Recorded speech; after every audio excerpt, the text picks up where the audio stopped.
A Ruta do Viño Rías Baixas celebra esta fin de semana a súa xornada de portas abertas. A organización xa tiña establecidas as medidas anti-Covid, pero as novas restriccións obrigaron a Ruta do Viño a adaptar de novo a celebración.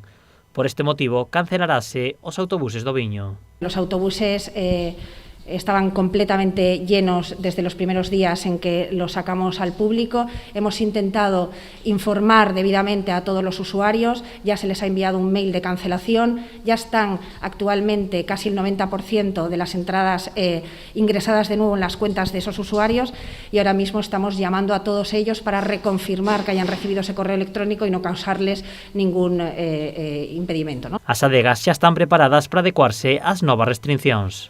Bueno, desde el estado de alarma, la Ruta del Vino Rías Baixas ha estado trabajando mano a mano con todas nuestras bodegas para implantar medidas de prevención anti-COVID, tal y como nos recomendaban las administraciones, ¿no?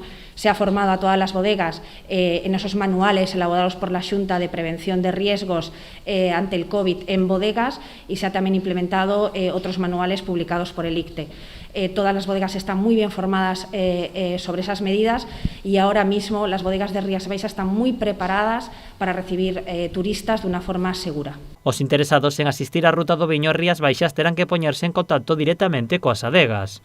Os participantes destas xornadas gozarán dunha experiencia enoturística de gran calidade.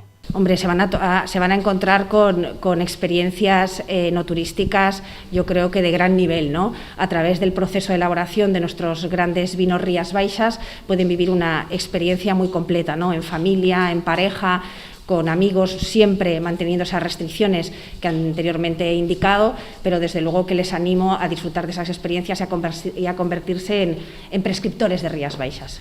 Dende a Ruta do Viño Rías Baixas sinalan que, a pesar das restriccións, xa recibiron numerosas chamadas para participar na xornada de portas abertas. A previsión dos organizadores é que a edición teña unha gran acollida.